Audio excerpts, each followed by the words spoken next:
winter sleep. He wanted to go out and see the big, wide world. He ran and played until he was tired, and then he found a little hollow in the grass and snuggled down for a nap. And oh, what Bruno saw when he opened his eyes again. A flower, a beautiful flower, a dandelion. "Hello," said Bruno. He felt his heart beating excitedly. "Hello," said the dandelion, shining brightly in the sun. The two had a wonderful time together as they laughed and played, and every day Bruno thought his flower was lovelier than the day before. The dandelion loved it when they danced by the light of the moon, and when it was time to sleep, Bruno looked after her. Then one day, Dandelion asked, "Do you trust me?" "Of course I trust you," answered Bruno, a bit surprised. "No matter what happens?" Dandelion wanted to know.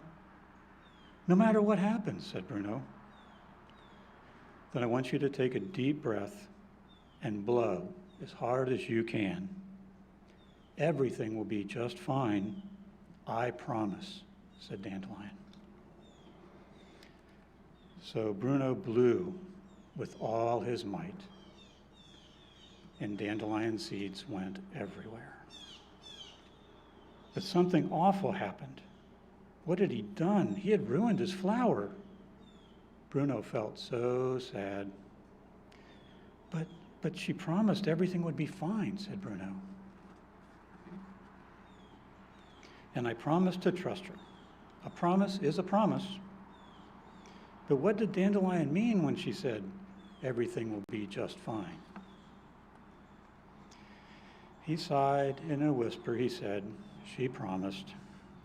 Then he started out into the big wide world alone. Bruno had such fun discovering so many new things, how he wished he could tell his flower. And all the while, he couldn't stop thinking about the promise. What did Dandelion mean when she said, "Everything will be just fine"? When autumn arrived, he missed his dandelion so much, he decided to go back to the meadow where they had been so happy together. As the weather started getting colder, Bruno started getting sleepy. It was time, he thought, to build a den for his long winter sleep. He snuggled down and closed his eyes. A promise is a promise, he thought, and Dandelion promised everything would be just fine. He fell into a deep, deep sleep. When it was time for Bruno to wake up, he opened his eyes, and oh, what a sight he saw. Dandelion was back. Thank you.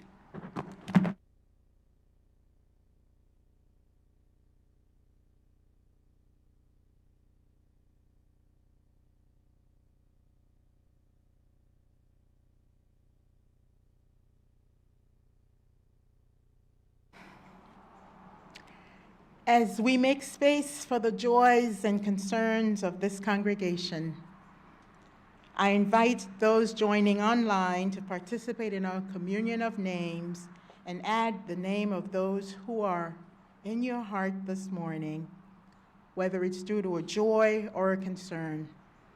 And for those of you here in person, let's take a quiet moment to reflect on those who are also in our hearts this morning, whether due to a joy or a concern.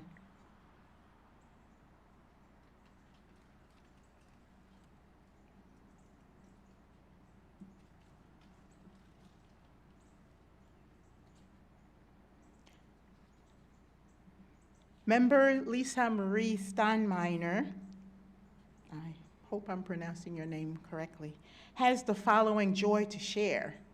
Her poetry was selected to be showcased at the Dr. Phillips Performing Arts Center for Fusion Fest on Thanksgiving weekend. She'll be performing The Rainbow's Other Side, which she wrote for the 5-year Pulse Memorial. She's very grateful for everyone in this community who supported and encouraged her artistic talents, and for the worship team who provides space for spiritual expression through poetry. She invites everyone to come to the festival for a family-friendly celebration. Another joy, Kat Rigby is happy to report that her father, who was in the hospital due to dehydration, is back home.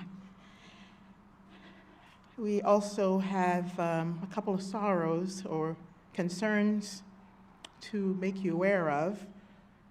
Ann Cook, we previously announced this, but I'm becoming more and more aware that many didn't learn of this or is not aware that Ann Cook passed away on October 10th, and to please keep Bill Redfoot in your prayers. Also, Dave Shine, who just read for us, has surgery coming up very shortly in about a week and a half, so if you would also keep him in your thoughts and prayers. I now invite you to meditate on this prayer by Beth Merrill Neal, which will be followed by a moment of silence. Holy One, hear our prayer. This pain, there is pain and there is sorrow. There are broken relationships and broken hearts. Sometimes we are the cause of those things. We have caused pain. We have broken the relationship. Sometimes we are simply a part of them. We are the ones who suffer. We are the ones who are broken. So we ask for your forgiveness and we ask for your healing. Beyond that, we ask that you would help us turn from our former selves to the persons you have created us to be, full of mercy and grace and love.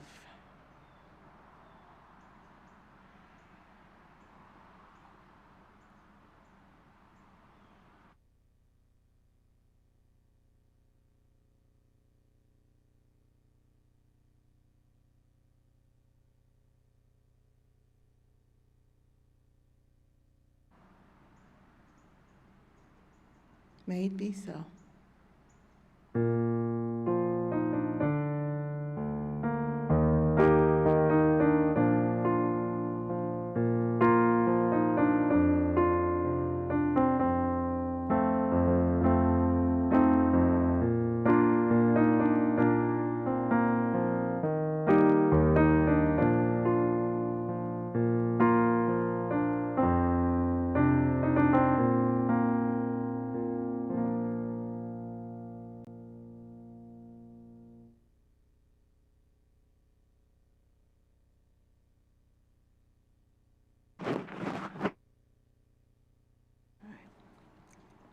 Today's reading comes to us from the Reverend Teresa Soto. We hold hope close. In this community, we hold hope close. We don't always know what comes next, but that cannot dissuade us. We don't always know just what to do, but that will not mean that we are lost in the wilderness. We rely on the certainty beneath, the foundation of our values and ethics. We are the people who return to love like a North Star and to the truth that we are greater together than we are alone. Our hope does not live in some glimmer of an indistinct future. Rather, we know the way to the world of which we dream, and by covenant and the movement forward of one right action and the next, we know that one day we will arrive at home.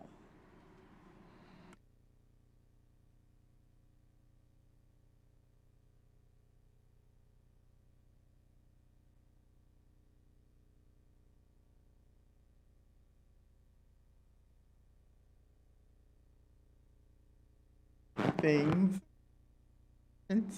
with us.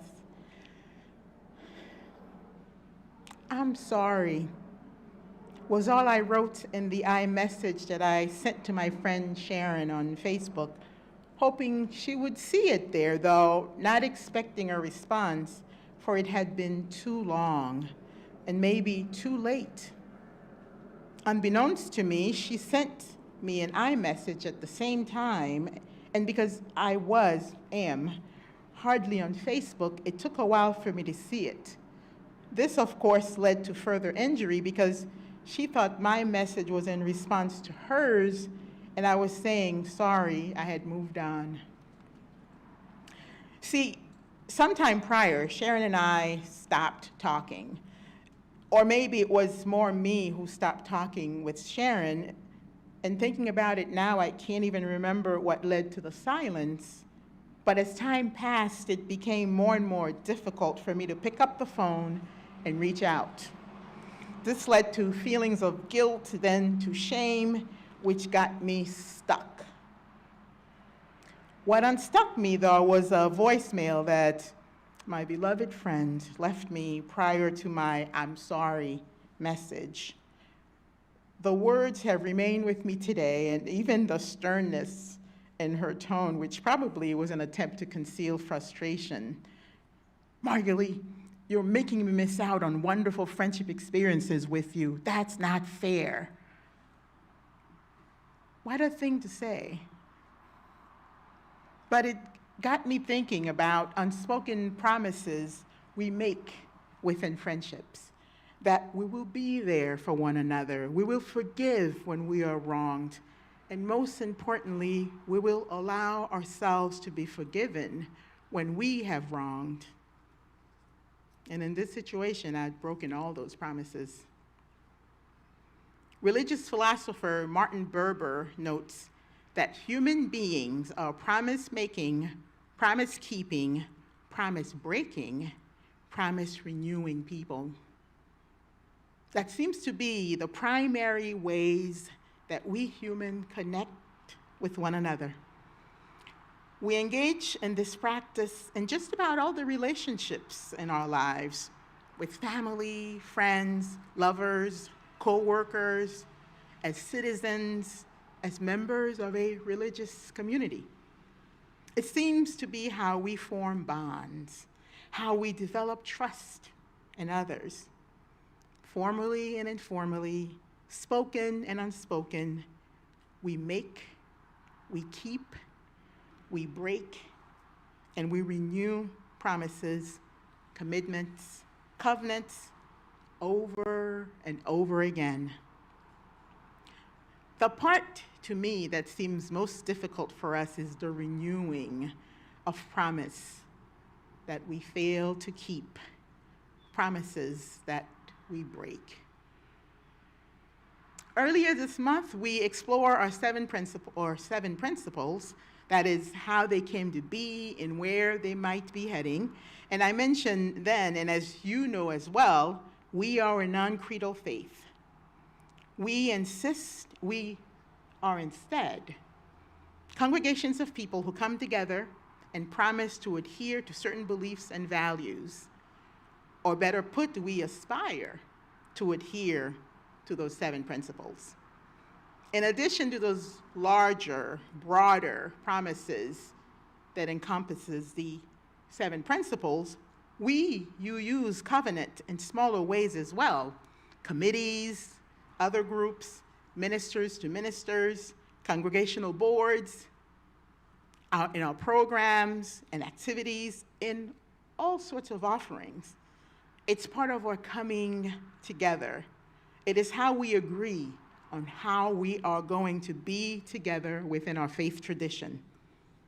At 1U, just as our other sibling congregations do, we also make promises, as it is our intention to respect and appreciate ourselves and each other, and in so we enter this covenant of right relations.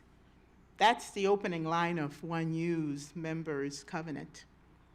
And if you're familiar with it, you know that it goes on to address relationships with self, the minister, the board, member to member, the church, the staff, and the community at large. If you're unfamiliar with it, I invite you to seek it out in the members portal of our website. And even if you are familiar with it, to just take another look at it, because it is good to know the promises you're making. We are a covenantal people.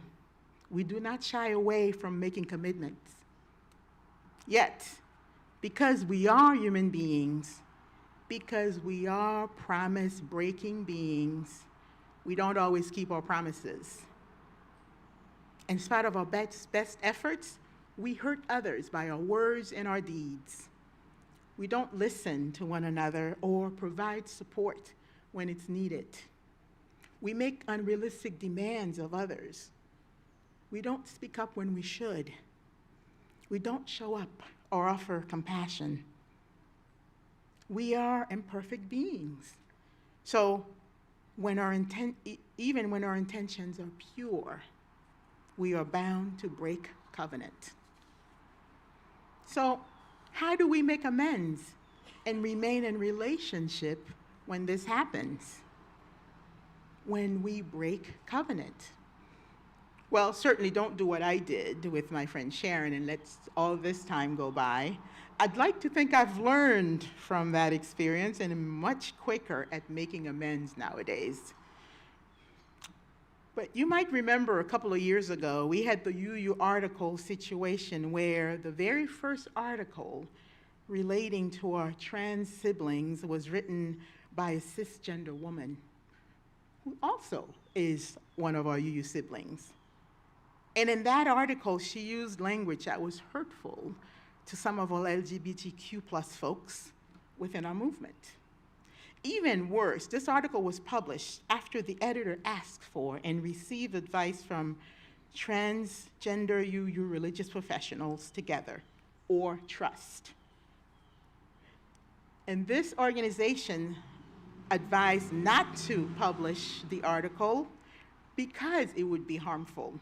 So really, there is no disputing it. This was an avoidable situation that resulted in unnecessary pain and injury. I want to use this situation to lift up 3 points. 1, do your due diligence by checking with the experts or those who are likely to most be impacted by your actions, and put what you've learned to good use. If a group tells you that your action would cause them harm, believe them. Sometimes we can't see things unless they directly are related to us. Sort of like, when you buy a new car, you buy a new beige Toyota Corolla, all of a sudden they're everywhere, right? But before that, you weren't aware of them. So in the case of the article, they did their due diligence, but they disregarded what they found out. So let us be humble enough to understand we are not experts in the lives of others, in the lived experiences of others. 2, none of us can be bystanders when it comes to ensuring that covenant is held. It is all our responsibility whether or not we are directly involved. And if you're aware that covenant has been broken, offer support to the injured party, but without taking away their power, and that can be tricky. It was so wonderful and hopeful to witness the outpouring of support for trans folks following the UU World article. It was clearly understood that that was the most important thing and the first thing that needed to be done. We listened, we comforted, we supported. 3, as soon as we realize we've broken covenant, we ought to attempt to restore relationship as well as make amends where appropriate. This wasn't done as quickly as it could have been done with the UU World and the UU World situation. It's possible, I don't know the background information, but it's possible they got stuck in intention versus impact. Pure intention does not excuse impact. As imperfect beings, we will do things that we believe will be helpful, but they turn out to be hurtful. It doesn't mean that we're bad people. It means that we are flawed, but are capable of learning and growing. Do the best you can until you know better. Then when you know better, you do better. Here I am quoting Maya Angelou again, as I did last week. But that is a very good reminder to do your best until you know better. Then, when you know better, you do better. And a couple of other things about renewing covenant.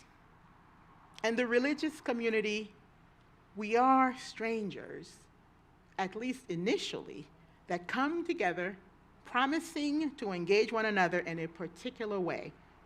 So being in a covenantal relationship can sometimes feel like putting the cart before the horse.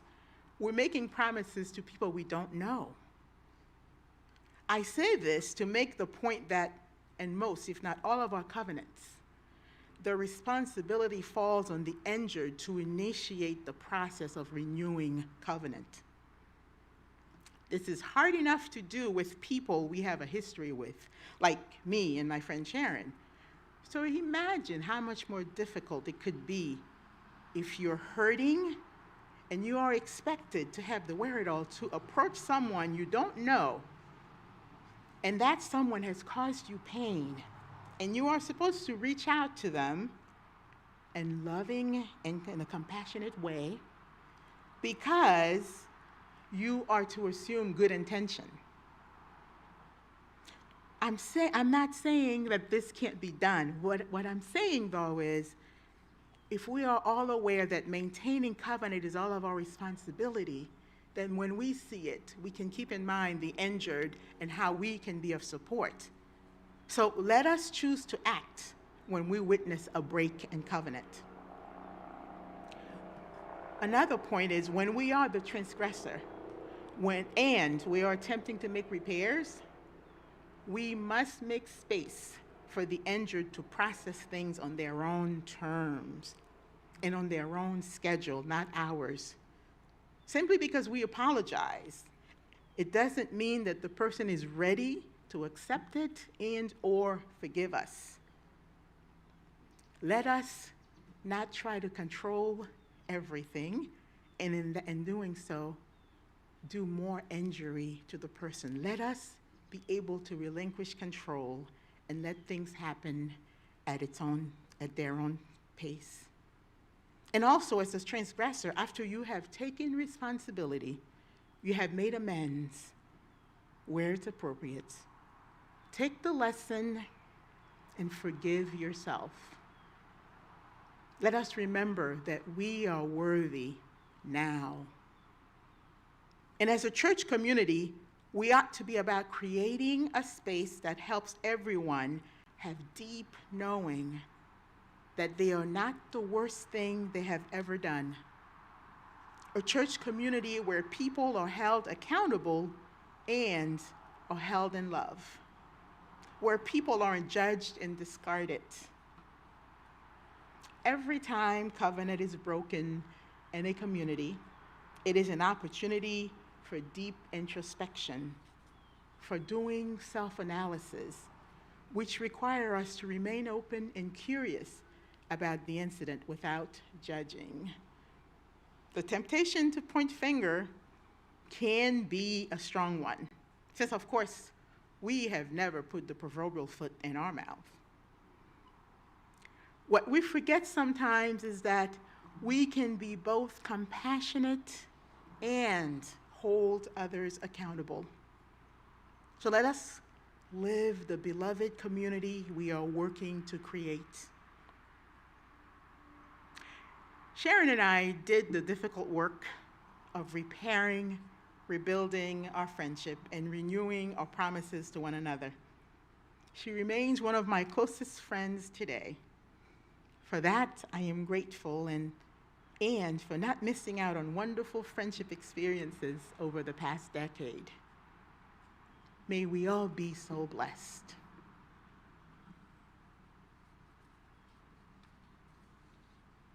Please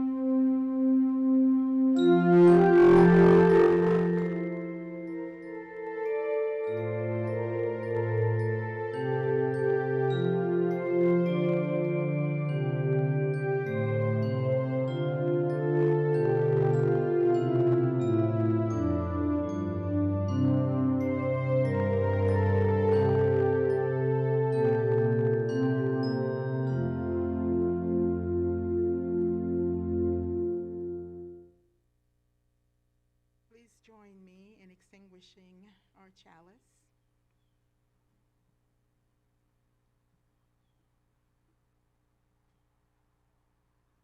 Yay. We extinguish the flame, but not the light of truth, the warmth of community, or the fire of commitment. These we carry in our hearts until we are together again.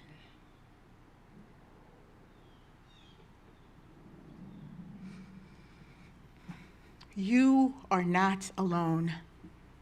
Take courage, friends.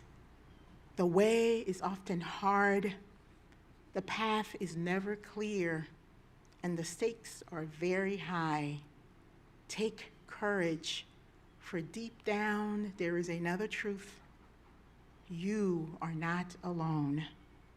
Reverend Wayne Arneson. Worship has ended, and now the service truly begins.